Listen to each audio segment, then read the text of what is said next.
Live from virtual Indiana, we welcome race fans, one and all, back to the Speed Cup Series and to Green Flag TV, where tonight we get set to kick off race number 15 at the Indianapolis Motor Speedway. This is the Brickyard, and to your running of race number 15 for 45 laps around the Indianapolis Motor Speedway's road course. We continue to hunt our way further and further in towards the later portions of this season, and of course it is going to be a wild ride that we have got in store for us here later on throughout the course of the season. There is a road course doubleheader coming on up before we'll get set to swing things down at the Indianapolis Motor Speedway to close everything off. We take a look at your championship standings entering tonight, where Ryan Dingler remains on the top at three-way race wins, just behind Christopher Darling.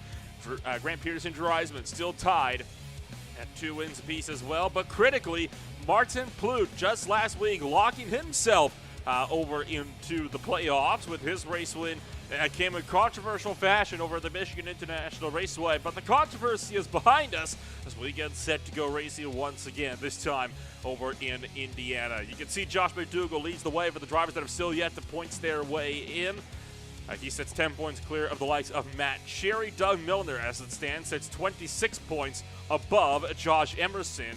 Mark McFadden and Rick Wishon, the other two drivers that might be looking to have something to say. But with a 46-point gap for Wishon, I think it's safe to say it is wishful thinking for that machine to work his way up and into the top 16. That's your championship standings for now. We don't have anybody on track as it stands going for a qualifying effort, and I'm not expecting us to be able to have too much in the way of that over the course of the next little while. Qualifying is technically still underway. It is a 10-minute session, and well, in fact, we're going to bypass all of that as we're going to get set to grid on up as this field is ready to go racing here from the Indianapolis Motor Speedway. So starting up on pole position here in this one, it is going to be the likes here of Drew Eisman from Maxgrafix Racing to put himself on the top of the board. Drew Eisman will be down in the number 2 spot. Christopher Darling picks it up in the 3rd with Michael Mooney for Old Guy Racing in 4th.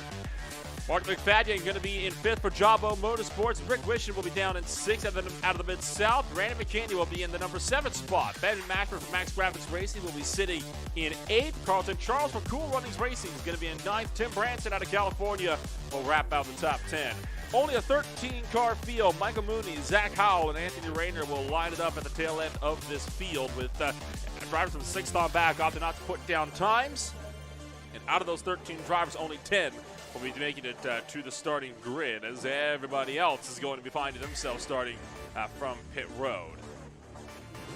So this field is already off and rolling, as we'll take it for the one and only pace lap before we go to Green Flag Racing here in this one for race number 15 of the Speed Cup Series. Live at the Brickyard. I think that's kind of one of the shortest pre-race fields I've ever had to do. I was prepping on having to delay a little bit with that 10-minute qualifying session. It would appear not the case, though, as they got things rolling right quick. So 10 cars will roll off for 45 laps of racing action. 1 pit stop expected over the course of the night, somewhere around the lap 30 to 36 mark out of 45. That'll be at least how long the fuel tanks can go. I'm sure we've seen drivers pit earlier, though, to get tires. Michael Mooney mentioned him before, sitting down in pit road in his number 88 Ford Mustang. He was set to qualify well up the grid. It will turn out that it will not be the case here for him tonight, as the rest of this field will work its way through the last few corners, and we'll get set to go Green Flag Racing this time by.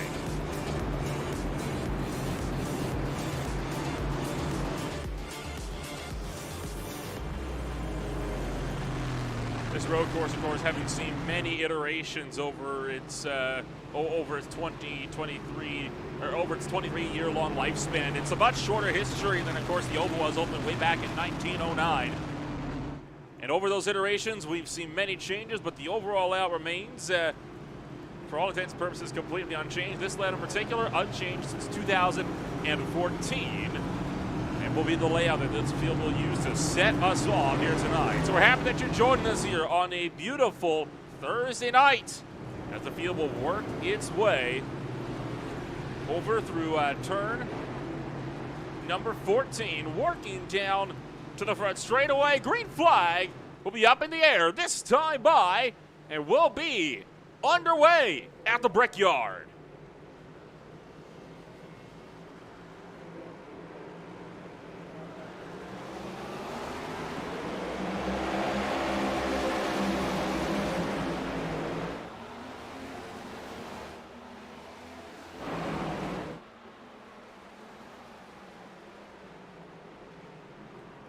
Drew Eisman trying to attack from the top shelf as way deep goes the 23 car.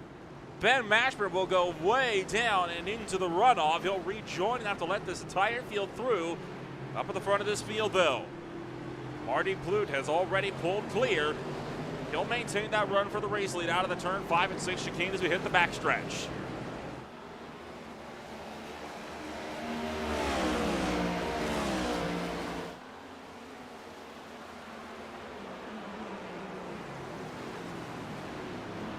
Jumping hard on the binders, as so far only 11 cars have opted to take it to the race lead, as we got another car off in the background. Carlton Charles will take to the runoff as a few drivers having struggles here on the opening lap. Here's Marty Plute still leading the way, and he'll continue to lead the way as we'll wrap out the first lap. A bit further behind, this is the battle between Tim Branson and Rick Wisha that just exchanged hands. This is going to be what took place coming on down in towards the bus stop chicane here. You'll be able to see a whole host of drivers here in the mix. And Carlton Charles, too deep off the brakes, clips the grass. He'll lock it up, go right down into the runoff area, but able to get himself sorted out, losing a handful of spots. Plute will lead the first lap to green. Now Mike Morcrin having struggles of his own. He's off at turn 14.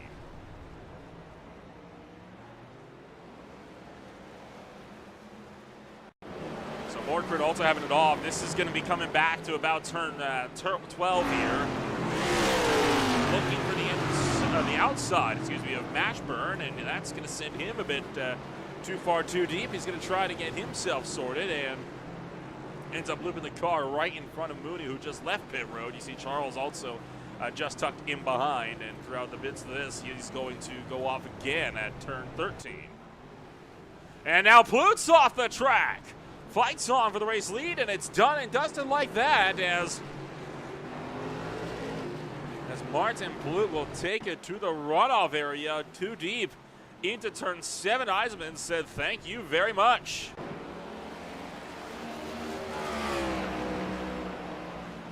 Darling running in that number 3 spot, trying to close up to the back end of Plute this time by, and I think Plute just went off again at turn 12.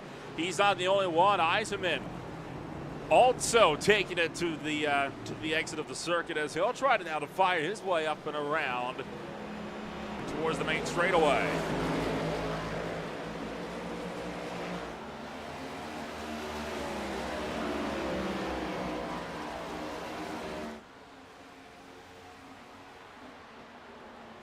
Brandon McCaney setting the fast lap last time by a 132.33. Tim Branson and Mark McFadden looking to go side by side for the last spot inside the top 5. Hard on the binders. Branson attacking down on the bottom, and he'll sweep through and take away 5th. And McFadden too deep. Ben Mashburn will take that one around the outside as well.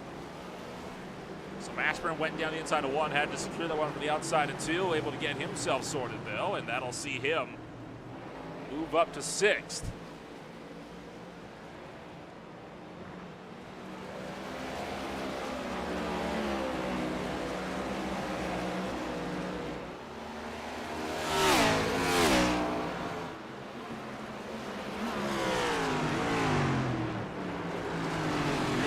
Big lockup for the 74 of Wishin as now Mashburn overtaking Branson, who went off the road at 7.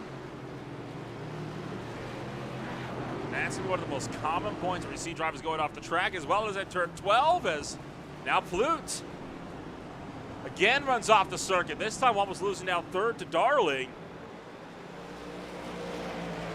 Just like before, he's able to get himself sorted, and now he'll retake that momentum in the number 2 spot.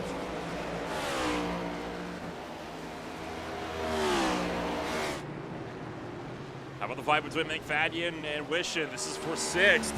Coming around through 14, and Wishin really piling on the pressure.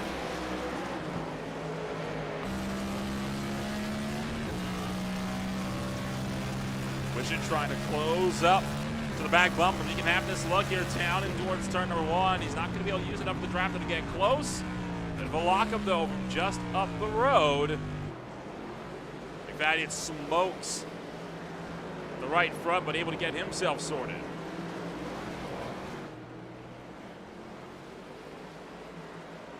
Michael Mooney having another off at turn number 12 here as he locked it up down into the turn 12 complex and spun it out, trying to get back sorted.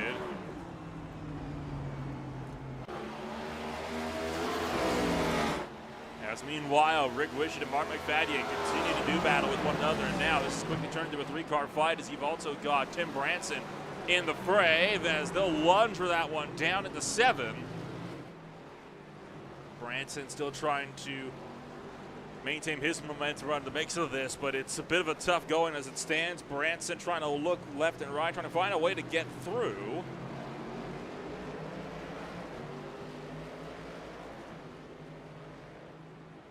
It's not the only fight on the race course either, as now Plute starting to lose time. Back to Christopher Darling. We could see the fight for second pickup here before too long on lap number 5.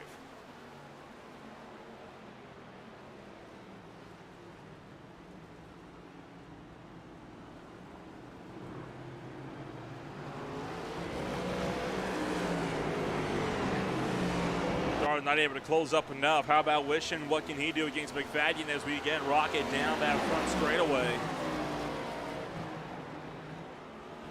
Branson behind, poking to the inside, and not able to have that look. The problem is these cars do not generate a whole lot of draft for the straights as Michael Mooney find himself way off. And where's this at? I believe that might be at turn 12. It is at turn 12. It's gone off on the right-hand side of the track, and that's spun the 88 car out.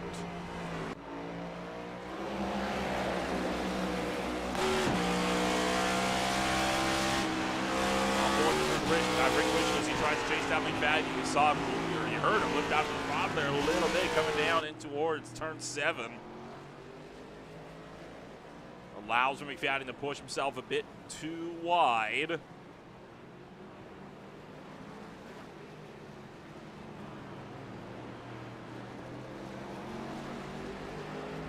All the while,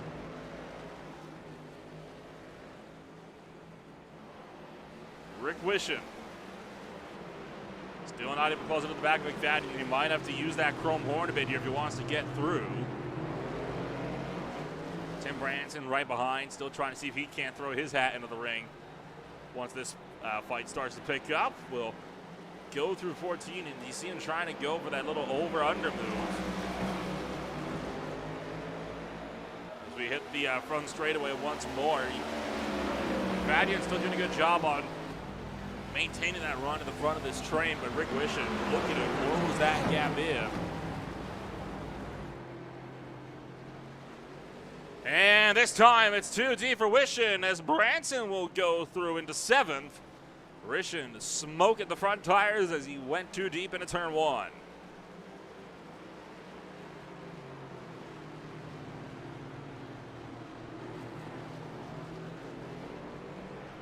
So now Branson will be able to try to mount a charge on McFadden up through the turns 5 and 6 chicane down towards that front stretch.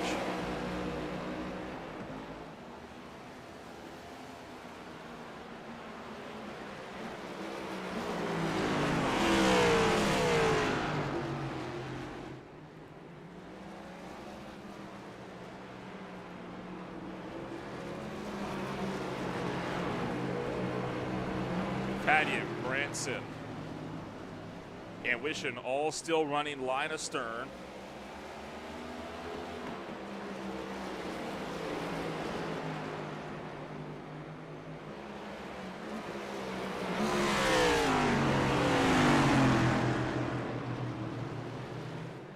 Wishon, though, looking to apply that pressure to the back of Branson as Branson gets around McFadden. And McFadden going to let Wishon through now, possibly a slowdown penalty that he had to serve. While all of this was going on, Christopher Darling lost the spot to Brandon McKinney, and this is how it happened. Coming around through turn 11 down for 12 to see him bobble as he jumps on the brace, smokes the front tires, goes in too hard, and here comes McKinney. Just take that one and sail right through.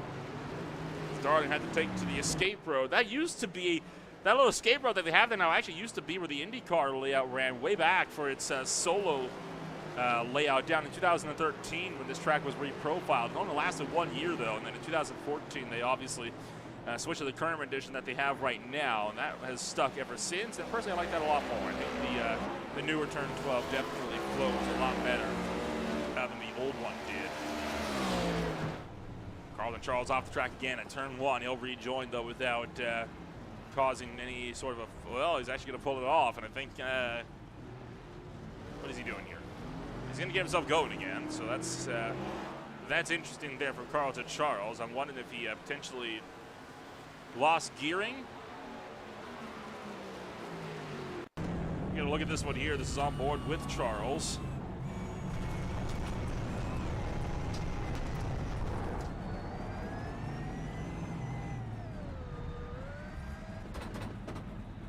Car had fire. I'm not sure why he would stop, but stop he did, and gets that car to neutral and gets it back rolling.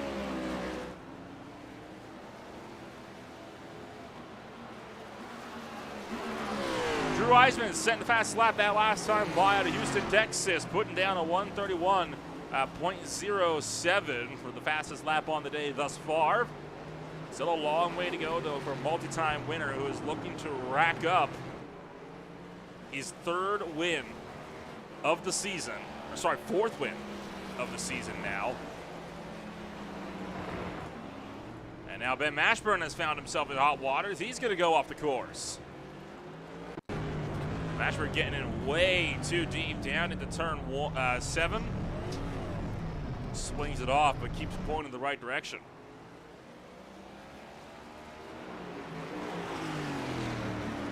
Stands got no drivers within the same second bracket of each other. Carlton Charles will slide a bit further back. Meanwhile, you've got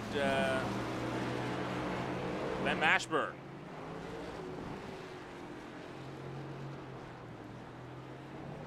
Looks to have just had himself a bit of an incident on his own. Down for turn 12.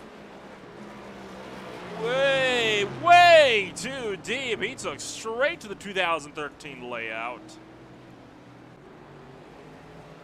And that's going to cost him precious seconds up to Christopher Darling. Mashburn, really the biggest no man's land run we've got on the track right now. He's got 15 seconds to Darling in front, 21 seconds to Branson behind. He really is just in a hot lap session all by his lonesome as it stands.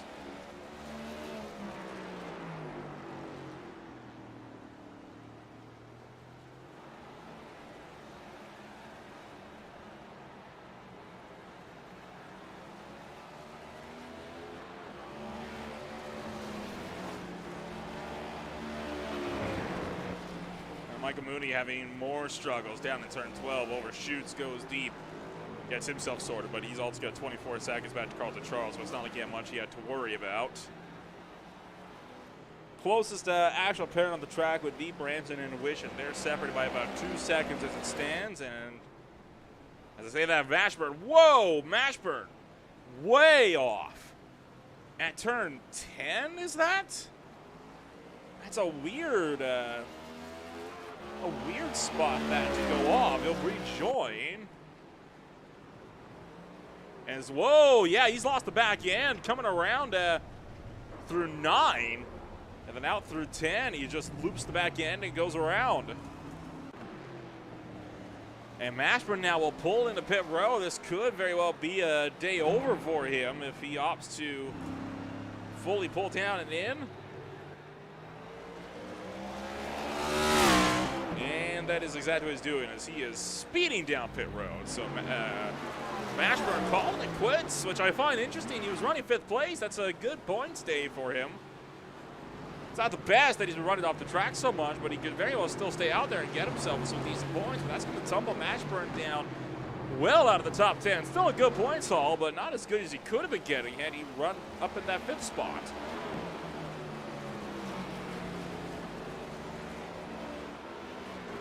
So from 11 cars down to 10 on the racetrack.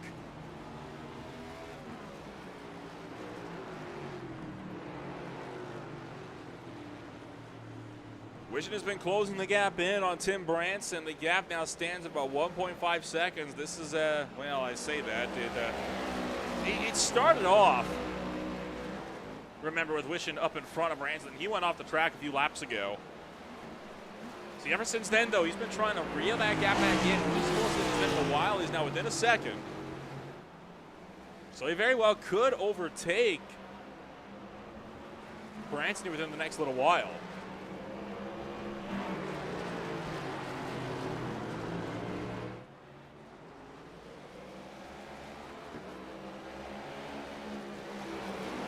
Rick Wishing is there, and he is looking to close. Drives up towards the back bumper here of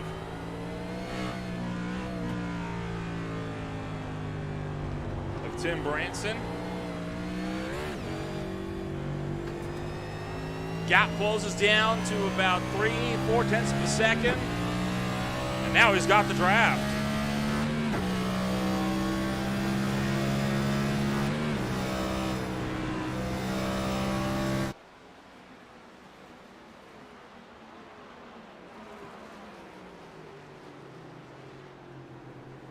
Branson will maintain a firm hold on this pack out in front of him here as he'll continue to drive away, and he'll build that gap up to easily the second half. Branson's got Wishing beat in this first sector here. There's no doubt about that. He's just got to try to find some pace in the second half of the lap. That's where Wishing's been catching him so far this entire run. So Branson, with a bit of work to do, he wants to try to close on up further in the lead.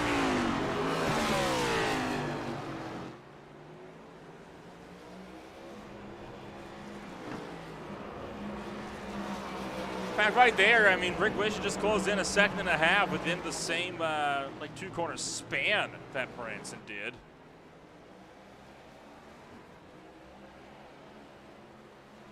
As Branson will now work his way back around to turn 12. Will he overshoot and give Rick Wishing the chance he needs to get by on lap 12, coming to 13? Sorry, coming to lap 12 here.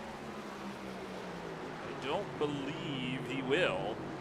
Whoa, he's going to kick the back end out. That'll do the trick. Here comes Wishing, hunting through turn 14.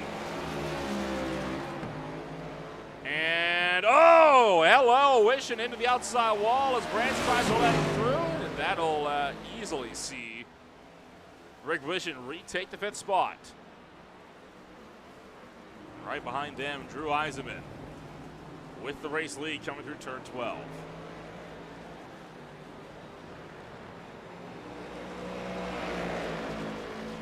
Well, back to the initial start of this race here earlier on, as this was the rundown to turn number 1. It was a fairly smooth start, all things considered, as your whole field hightailed away. They might have been 3 wide in the background, but other than that, it was very, very civilized as we worked our way through the opening couple of quarters. You know, nobody really making too many aggressive lunges down to the first couple of corners. You see Mashburn, though, went way off the course and just barely avoided those tire barriers. And we've got more trouble with Michael Mooney, who's gone off at turn 12, I believe. Chasing Michael McCaney as he locks it up, goes in too deep. So fairly safe and sorted there. And then Carlton Charles at the same corner locks it in deep and hits turn 12. Spins around, brings that car to a brief stop before getting himself back rolling.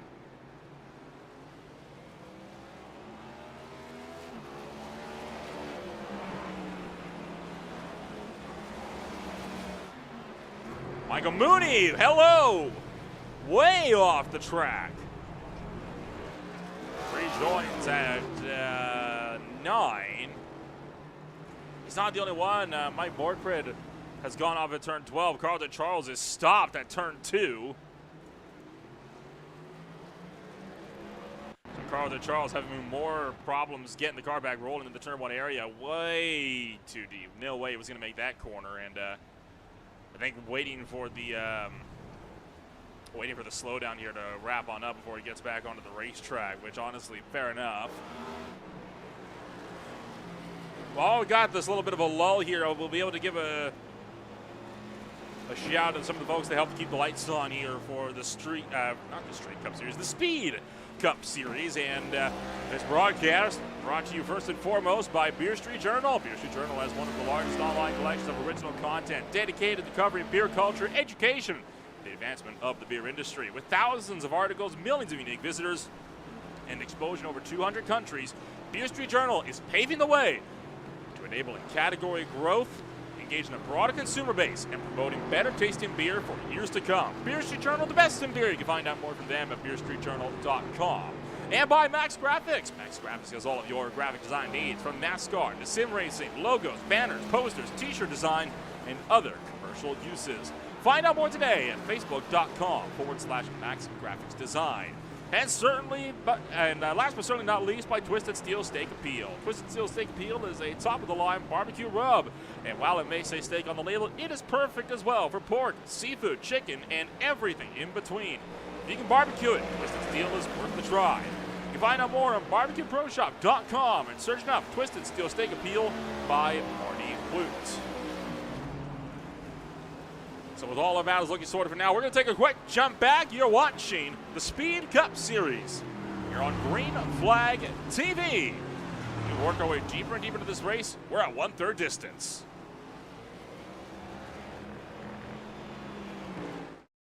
Racing isn't easy, but experiencing it is. iRacing puts you in the driver's seat with the industry's leading sim racing game. Drive on laser scan replicas of the greatest racing circuits from around the world. Go head-to-head against other drivers chosen by skill-based matchmaking to ensure competitive racing at every level. Compete across all your favorite series. In officially licensed cars, engineered to deliver the most accurate driving experience possible.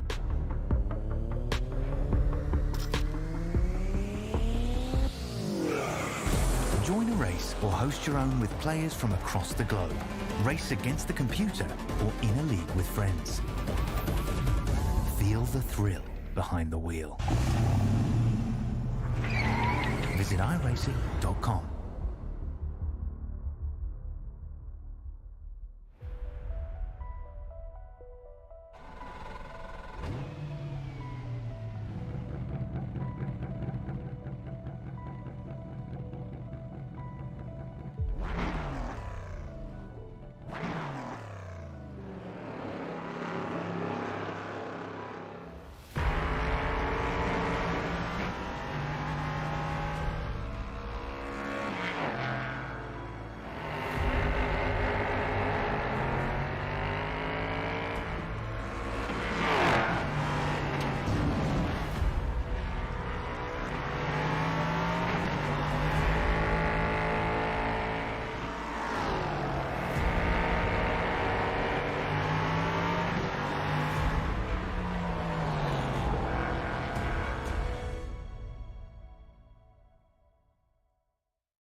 Drew Eisenman continues to lead the way over here from the Indianapolis Motor Speedway. Carlton Charles had a few offs, and he's just had another one coming around to turn number 12. Christopher Darling, meanwhile, will hit pit road. Mike Morkert's been in the pits for some time already, and I believe he is down and out of your race here in this one, as Darling will become the second driver, or I believe one of the first drivers to take an actual scheduled pit stop. We'll see what he ends up doing here, as he's going to file his way down and in for service. This will leave 6 cars now up on the lead lap, and none of them within 3 seconds of one another. So it's been looking like a fairly run-of-the-mill road course race so far, and this is what we could expect to see from a smaller grid. A lot more spread-out racing, and one where the strategy will end up becoming key, as well as the fact that of who can end up getting themselves sorted the best. As Darling, in fact, can overshoot the box and have to readjust a few times at that. So devastating pit stop for Darling, and when I say it's a race of attrition, I do mean a race of attrition. I wish you could see my SDK event monitor here, because it has been lighting up with cars going off track for a few seconds at a time. It doesn't seem like anybody has been able to put down more than a couple of clean laps in a row. Granted, as it stands, the first car 1 lap down. You see Drew Eisenman right in front of him. Rick Wishand is just up the road, entering turn number 1 with Drew Eisenman hot on his heels, attempting to lap that number 74 Monster Energy Chevrolet Camaro.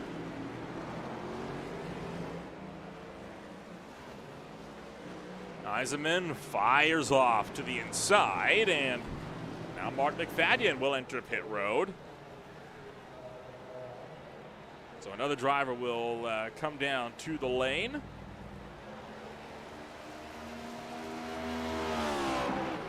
Suppose this will allow for us to kind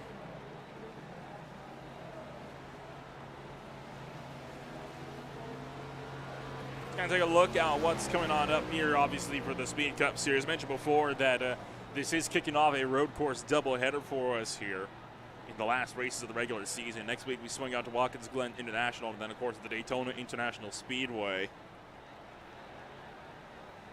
Perhaps most notably of tonight, the fact that Badger Racing has not found themselves present, and a lot of them have bowed out of competition as a result of the race that went down at the Michigan International Speedway, and it is so unbelievably complicated. It is not something that I could do justice while sitting and broadcasting a current race. So I would just recommend go back. You can take a look at the race yourself, and you can piece together pretty easily everything that went down. And Colton was based off of that. Michael Mooney going off the racetrack down to turn 7, and he was not even close to making that turn 7 complex, as he'll fired straight across towards 8 and 9. But yeah, Badger Racing has backed out of competition. That is why they are not present on the race course here in this one, as you see Charles also off the track, but get himself sorted before it comes to that.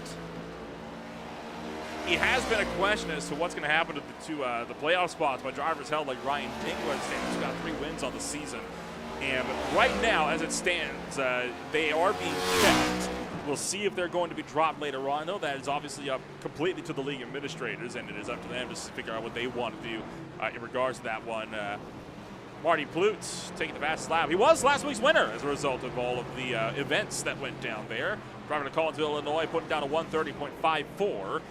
And he is going to find himself now locked in because of all of that.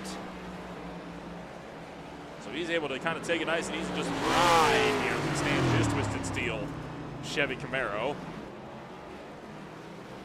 Looks to almost be putting on pressure, though, to Drew Eisenman, because Eisenman's fastest lap was almost a quarter second slower. But that said, the gap still stands at 7.5 seconds. It's not exactly something to write home about. But we'll monitor it. You see Eisenman, third car up on the road there. We'll see what happens. And whoa, Darling, way off the track, and he's going to take the tow. So Darling is now out of this race. Down to 9 cars. And this is what happened to the number 11. Oh, he's hit the curb. Clipped the curb, rode up on it, and then spun that car into the infield grass.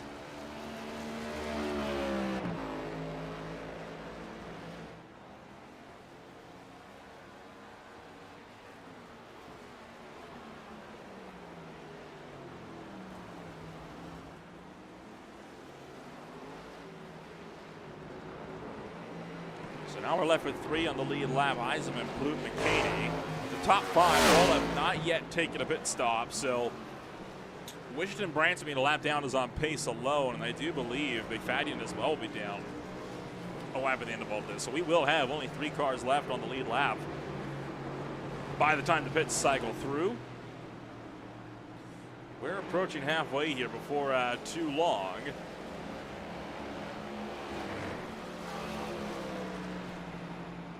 How about we look at the playoff run? Obviously, we've got Darlington Raceway coming on up for the round of 16, followed by Kansas and Bristol. The round of 12 holds Texas, Talladega, and the Roval. Round of 8 will be at Vegas. Homestead and Martinsville will wrap it all up in Phoenix. So very much following the regular series schedule, as now McKinney will take it down to pit road. So he is the next driver to find himself pulling down into the lane. Rick McKinney up 4 positions. Almost all of those are because drivers behind or in front of him have DNF'd. So he's able to now come down to pit road for his scheduled pit stop on the afternoon. Report is that they are planning on potentially doing a full 36 race season next year in 2024, and we'll see if we'll be brought on board for that one as well.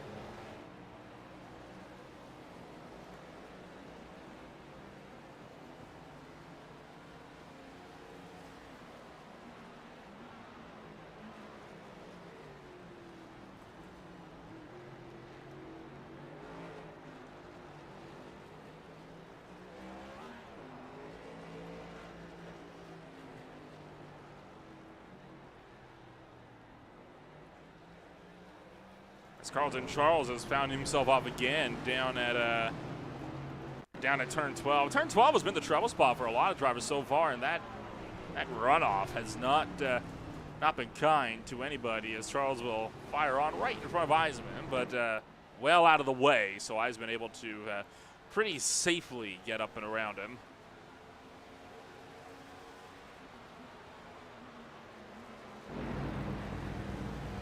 McKinney been sitting in the box for over a minute now, and he is called to the quits. So we're down to 8, and now only 2 cars on the lead lap. One of them being this driver right here, Marty Plute, and then Drew Eisenman, the race leader.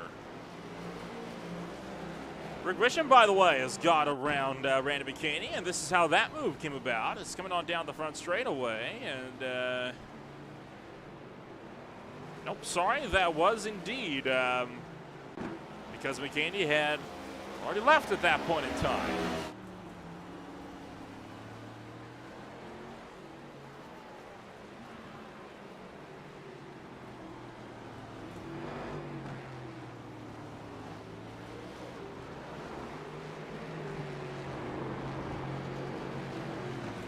I think part of the reason why turn 12 was catching out so many of these drivers over the course of the afternoon would quite literally just be as a result of everything that's been going on in the next little while.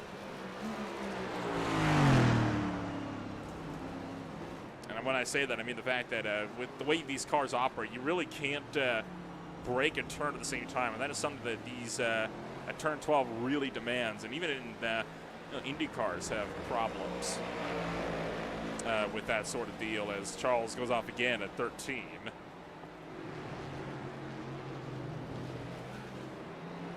Switch things over to take a look at the intervals between each individual driver, and you can really see just how separate everybody is up on the race course. 7 seconds between Eisenman and Plute, over a lap from there back to Wishon.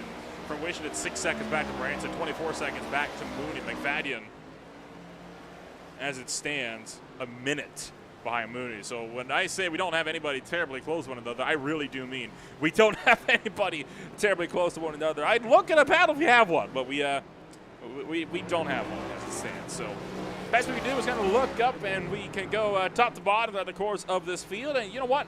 Why not?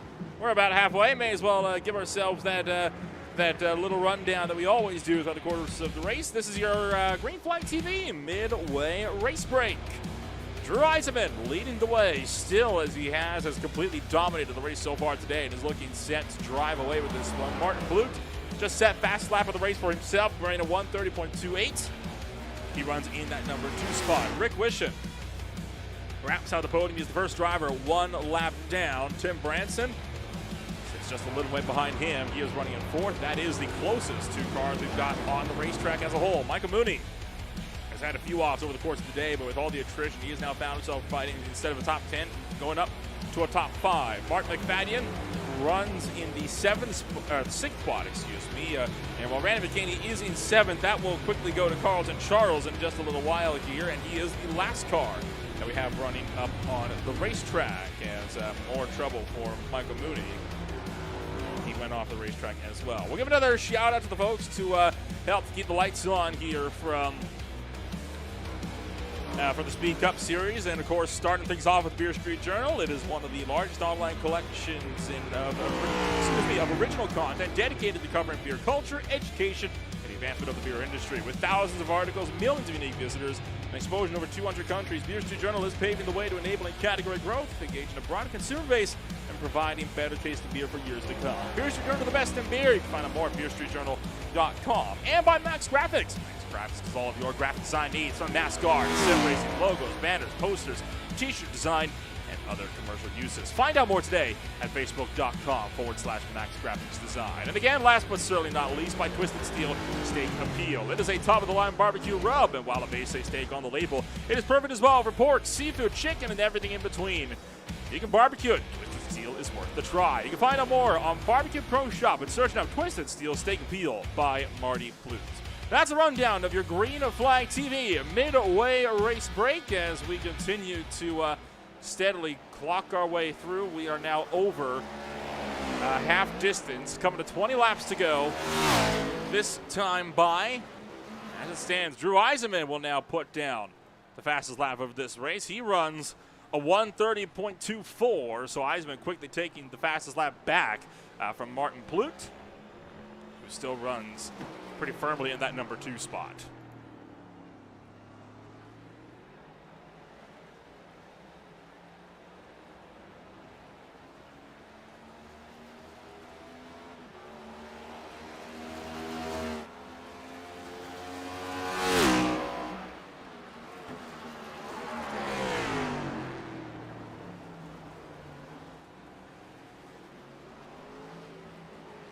Still waiting on the top 4 to all hit pit road for their scheduled pit stop series. We can talk about what's coming on up next, not in the Speed Cup Series, but in Green Flag TV as a whole. As you've probably noticed by our broadcasting schedule, August and September are going to be very, very busy months for us. We got the High Tide Racing League and Racing Designs Cup Series kicking off on Monday nights. That race will be held at 9:15 p.m. Eastern Standard Time. They kick off just this coming Monday on August 14th for their opener at the Daytona International Speedway. Also, Ned Strom and I will be bringing you all the coverage in that series. And the week after, just shy of that series, at 7:40 p.m. Eastern Standard Time, you've got the Pro Kart Concepts Road Challenge Series, mixed class series, completely road racing series. They are touring across North America, running the LMP3s and GT4s. So that'll be, no doubt, some entertainment that we'll be able to provide for you guys as well. And when it comes to new leagues as well, the Beer League kicking off their season opener on the 16th on Wednesday night. So the day prior to this one, they race at 9:30 p.m. Eastern Standard Time as well, running 4 Mustang FR500Ss. Further on down in towards September, the LTAC Racing will kick off on Friday night on September 29th with their season opener. And throughout all of this, you'll have the Irwindale Derby, the second running of the Irwindale Derby on Green Flag TV on Friday the 1st. And that'll be, of course, September the 1st. And you can find that event completely open to the public, by the way. No league required. That'll be running at 7 o'clock p.m. Eastern Standard Time at the Irwindale Figure 8 with the jumps. Same format as the last time. Should be a fun night of just complete and utter carnage. Hey, it's good to blow some steam, though, on week 13. In terms of what got running, obviously the TNG IEL Truck Series continues to march their way through the second half of their season. They're running at the Michigan International Speedway 1 week from now. Sorry, not 1 week from now, in just a couple days for the Great Lakes 180 and race number 18. And then obviously the OMSRL Xfinity Series will also return to race Watkins Glen International on the 15th at 8:45 p.m. Eastern Standard Time next Tuesday. So a doubleheader for Watkins Glen then next week. First in OMSRL, and then, of course, moving up to the Cup Series for the Speed Cup Series, and they're running here for their 16th outing as well. So there's a lot coming on up here And it's going to get to the point where by September, we could very well be running more than 5-6 shows a week. And we'll be having a whole bunch of names coming on off of that. Obviously, DJ Clark will be returning to his commentating duties for the Truck Series come, I believe, this Saturday, either this Saturday or next Saturday. Austin Estrom will be joining me for the Beer League. And, of course, as mentioned before, for the running, for the HTRL Cup Series on Monday night. And then Dylan Coyle, once again, will be joining me for every race, or almost every race, for the Tuesday night Xfinity Series as well. So, obviously, big help to them. It's been awesome to bring on some new names so far to Green Flag TV to kind of help out with the commentating duties. It helps when it's not one person. It helps to share that workload around. It helps the booth be more dynamic, and their work does not ever go unappreciated. Rick Wishon is off the course, and he is way in deep, and that's that's a turn 4, I think. That's a very long way off. We'll get a look on what happened here to Wishon. That is a weird spot to run in deep off the racetrack down to turn 4. I haven't seen that so far today. Able to get back on, though, without much trouble.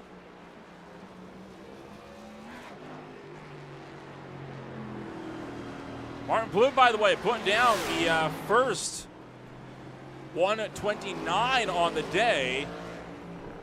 A 129.62 for the driver out of Collinsville, Illinois.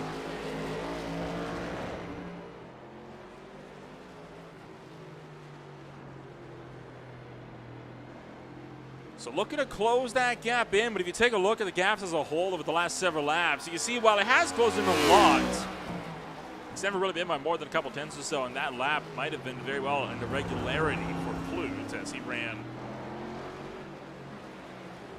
with that 130 that last time through, and you see him just a bit further behind. I don't think this is going to stand. Eisman so far has been more than in control so far the entirety of this race thus far, so he's going to continue to keep his march going up at the head of this field. Plute can do nothing but try to run him down.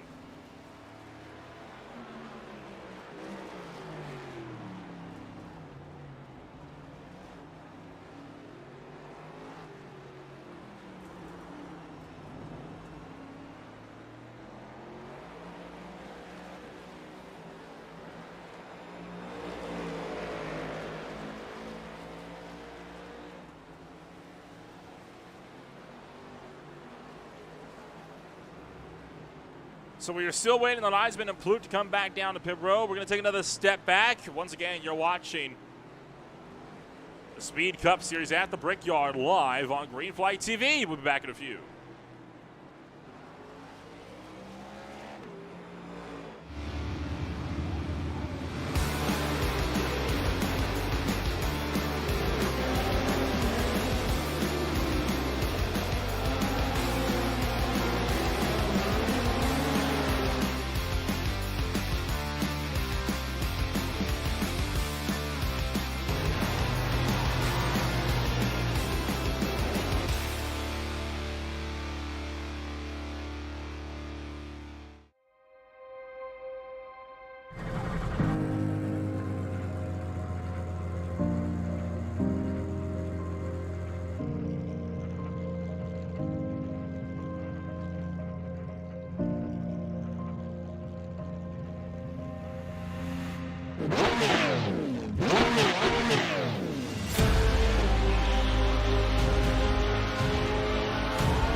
Racing isn't easy, but experiencing it is.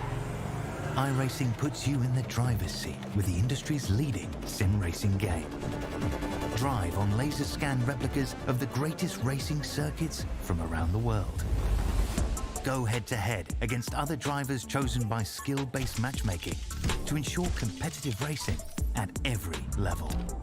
Compete across all your favorite series. In officially licensed cars, engineered to deliver the most accurate driving experience possible.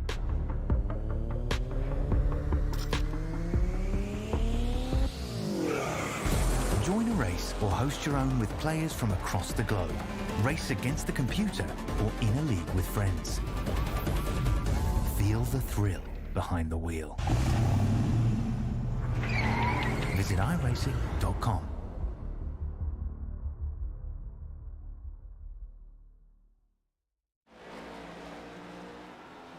Eisman continues to lead the way as we are now under 15 laps left to go here in this race number 15 at the Brickyard.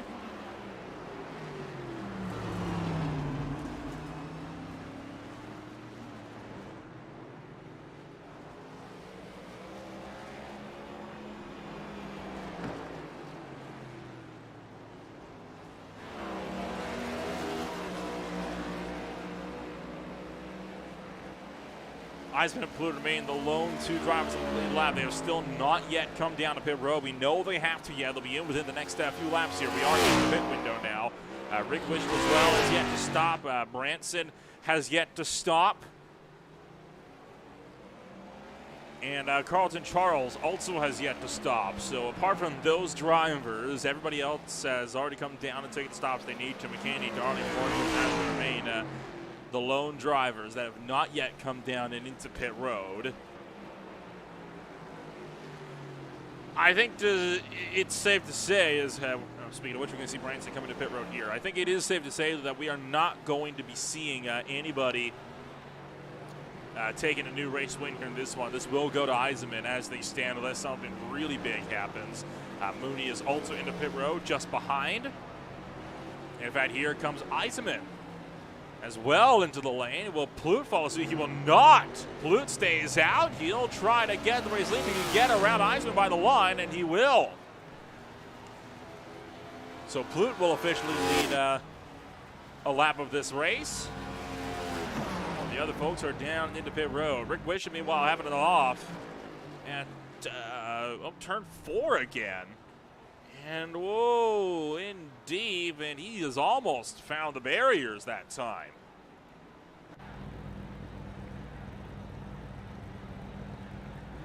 See this field taking it nice and easy as, oh man, Branson, Mooney, all having problems getting into the box. And that'll make that easy street for Drew. Eisenman took fuel only.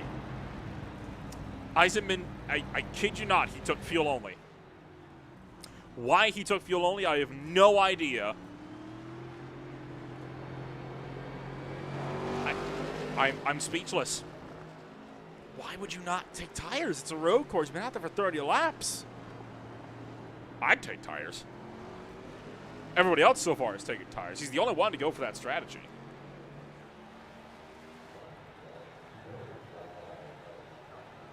Well, we'll see how that pans out for him when Plute eventually comes down to pit road. He's going to get out by a big gap, but if Plute's good on fresh rubber, he could very well run him down and go for that race lead.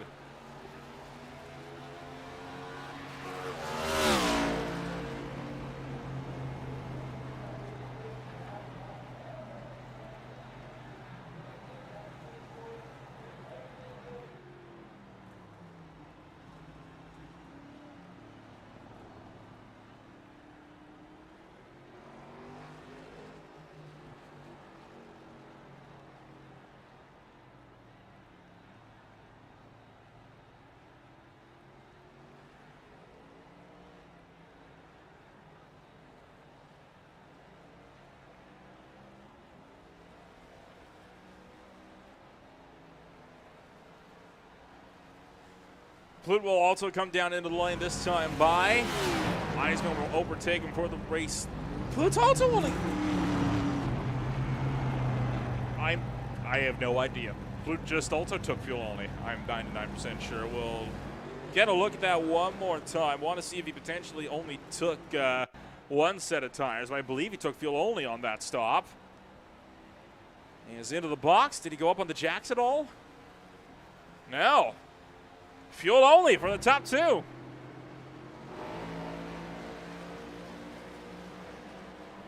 Well, I'll be. All right, then. I guess they know something I don't, which goes out of my way to explain again why I'm up here in the booth and not down there behind the wheel.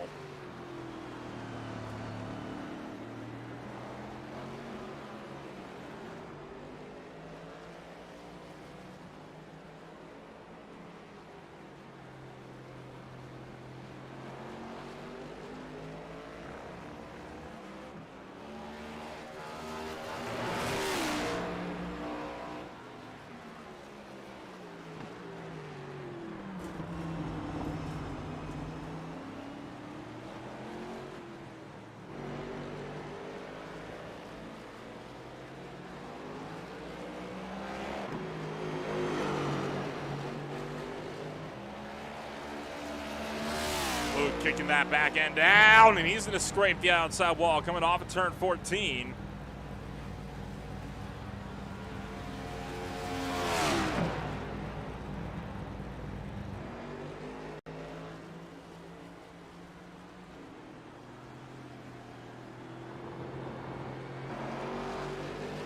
Looking back to the intervals, Wishing now sits 2 laps down.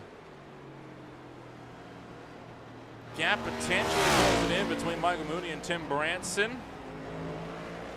See Branson up the road. It has flip-flopped a little bit, just based on obviously a pit stop run beat a little while ago. But you can see he's really closed in as of a little while ago. But unfortunately, nothing that was able to help out too much. Although I say that, Drew Eisenman having an off down at turn 7. He's gone way deep. And that has cost him precious time. Back to Plute, who did make the corner. He's closed that gap into 5 seconds now, but unfortunately, that's not going to be enough to overtake him by the end. And whoop, Carlton Charles taking the escape road a bit, but he'll pull that 27 back onto the racetrack, and Eisman continue his run.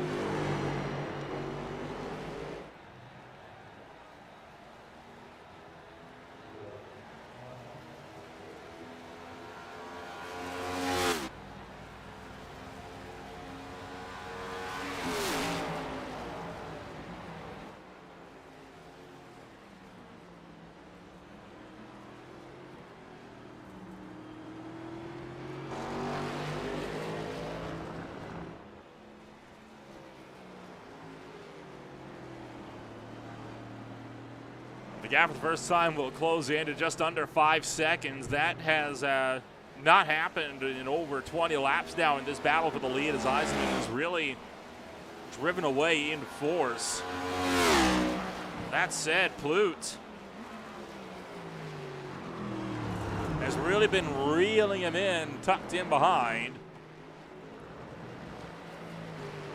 If he can keep that pace up, he could very well give Eisman a challenge by the end of this race, but that's going to be a fairly big if, given how dominant Eisman's been over the last, well, really the last 30 laps or so, ever since he secured his run in the race lead at the end of lap 3. I mean, nobody's been able to get close to challenge that number 77. So why don't we ride on board with Eisman, and we'll see if he can't reel that gap in, and we'll show you the sights and sounds of the Indianapolis Motor Speedway.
Plute still trying to close in that gap up to Drew Eisenman, but so far has not been able to get within more than 5.5 seconds. And as of right now, Eisenman looks set to continue his dominant run up at the head of this field. And in fact, that gap is only extended as a whole over the last 5 laps or so. You can see it has actually closed in within the last 3.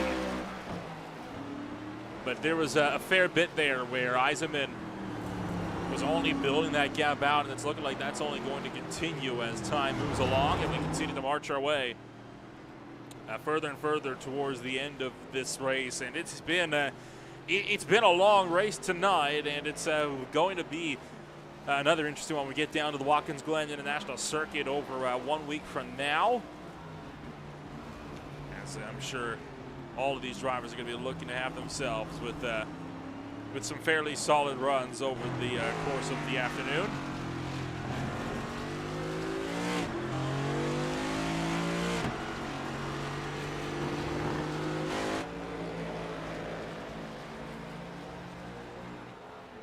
Carlton Charles under pit road for his one and only pit stop all race long. He has 4 laps down, so he waited a bit longer than everybody else, so he will be the last driver to have to come down and pit. Marty Plute again setting the timing charts alight, putting down a new fast lap of the race, and this one's going to be a 1:29.28.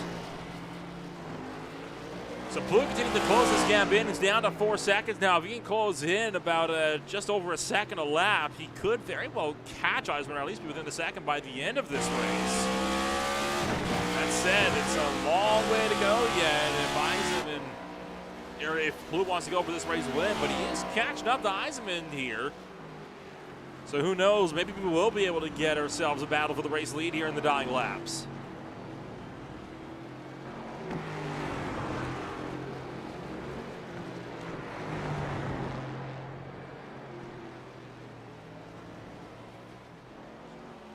Plute closing into 3.3 seconds, and this is looking to be a quick lap time here, and one that Eisenman might have to be a bit more concerned about up the road. You can see now they're both finally within the same camera shot again.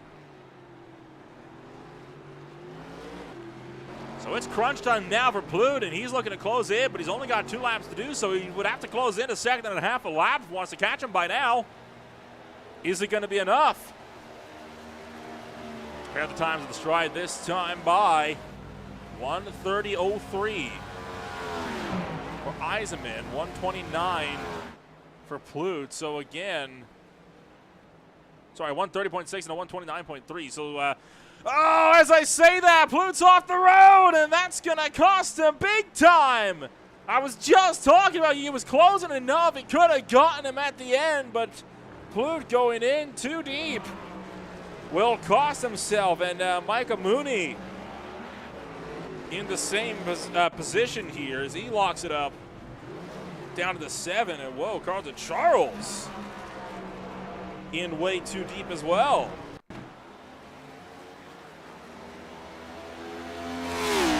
So Charles goes too deep into the zone first here, down to turn number 7. He's going to lock it way up and just go straight on.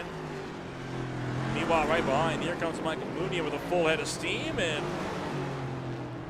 blows right on by and cuts across the course. Well, I thought we'd get a battle for the race win there. We were so close to it. Plute was closing him in. He could have gotten him by the end if he kept that pace up, but shot himself in the foot down to the turn number 1. That's going to give it up for Drew Eisenman. Eisenman will work off of turn number 14 and take the white flag. 1 lap left to go at the Brickyard.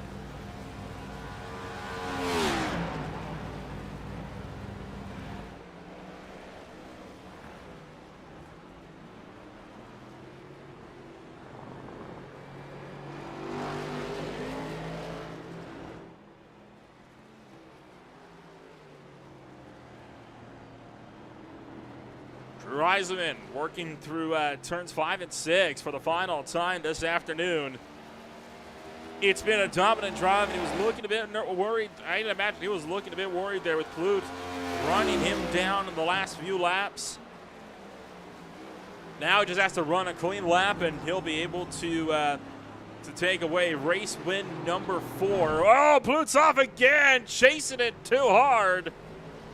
Trying to come on and get him. He's going to have to get that slowdown penalty served, though. He will not be able to mount an attack on Drew Eisenman here in this one. So Eisenman will work his way through turn numbers 3 and 4. Not 3 and 4, 13 and 14. Passes pit entry for the final time. It is race win number 3 on the season for Drew Eisenman, tying the likes of Ryan Dingler and Christopher Darling. Plute will have to settle for second, 4 seconds off. Tim Branson, speaking of off the track, just shy of turn 4. And he's going to lose out to Mooney because of that. Michael Mooney keeping his foot, and then he's going to shoot to a 4th place. So a devastating error on the final lap will give this one to Mooney. We'll look to take that drive home unless Branson can catch him in the last few laps, but with only 4 seconds between them, I think that's a bit of wishful thinking there.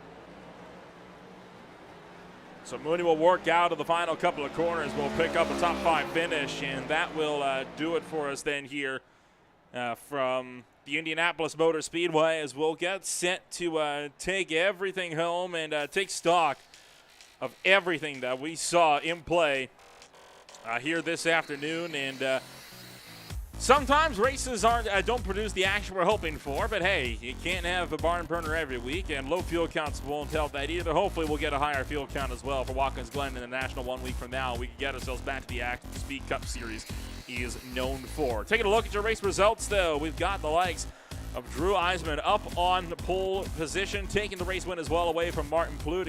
They changed hands from that front row. 3.9 seconds, they're the only 2 cars on the lead lap. Rick Wisham finishes 2 laps down with Michael Mooney and Tim Branson hot on their heels behind. Bart McFadden finishes 3 laps down. Carlton Charles finishes 6 down. Brandon McCain, the first driver not to finish this race. He finishes 25 laps down. Darling 27. Mike Morkert and Ben Mashburn will join those drivers, with Zach Howell and Anthony Rayner opting not to make starts at all in race number 15 from the Speed Cup Series here at the Indianapolis Motor Speedway. Drew Eisenman, meanwhile, burns it down on the front stretch.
Yes, sir. It was, I think, just a lot of luck involved there. And then I was just trying to survive the race. Really fighting for grip so far all race long. Kind of walk us through what it's like from your end and having to kind of dodge some cars rejoining left and right. It was pretty good. Most all drivers were really clean, really joined real good. Tim, Mark, Mooney, all them run really good. we all just kind of gave each other room if need be. But like I say, just trying to survive, and then I got luck of the draw, I guess. We look forward 1 week from now. It is the Watkins Glen International Circuit second road course in a back-to-back streak. Now, what do you reckon you'll be able to do to maybe get that car up into a second or maybe even victory lane? I don't know. I'll have to put in a lot of seat time. There's a lot of good drivers here. Drew, Martin Plute, Chris, all them guys, they run up front. They run really well. Well, wish you the best of luck then 1 week from now in upstate New York. From now, congratulations on that third-place finish at the Brickyard, and we'll see you again 1 week from now. All right. Thank you, sir. As Rick Wishon, the driver from BSRO Racing, taking things home as the third driver on the podium. We'll talk to last week's race winner as well. Martin Plute will join us up here in the broadcast booth. And, well, Martin, it's not a back-to-back for you, but, hey, you're already locked in, so no need to worry about it. But still, you were running Drew down there in the last few laps, and you just throw it away in the last couple of corners there. Kind of walk us through what the emotions were going through your head there.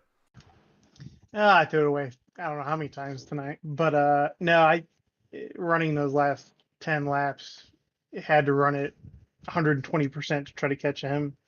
He just had too big of a lead. So you see what happens when you run that hard too often, and just went off and won. I learned a couple things there with about 10 to go, and was catching him, but it was too much. His gap was too big, so I just had to send it. And you look down to the pit stops in particular. Fuel only is a choice after 30 laps on a road course. And it's one that Drew Eisman took as well. You were the only two to offer the fuel only strategy. What kind of influenced the decision to not take tires? I knew Drew was not going to take tires, so that was the only choice I really had. Honestly, I wouldn't have taken tires regardless. Cold tires here suck. It takes about 2-3 laps to get them warmed up.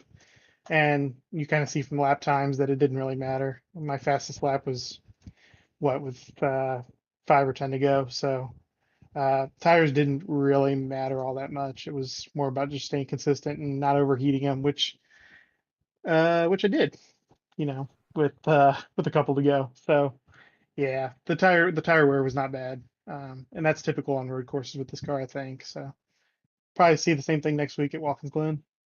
And speaking of the Glen, obviously Indianapolis is much more of a slower, more technical road course for these cars. The Glen, though, higher speeds, a lot of very big sweeping corners with not a lot of room for error, with the walls looming much closer than the tire barriers here at the Brickyard. What do you think you're going to have to do to get that car potentially in a victory lane come upstate New York?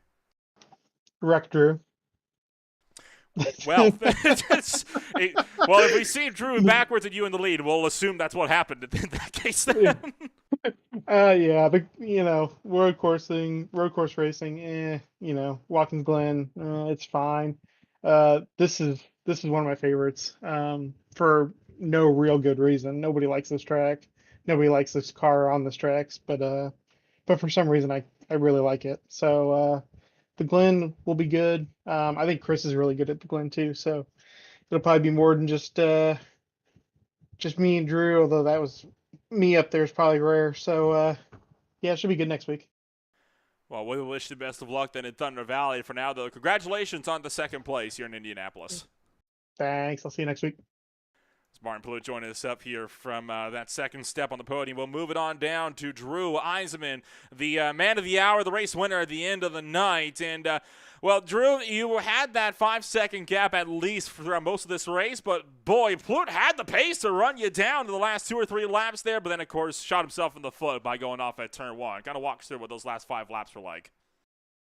Yeah, I felt okay.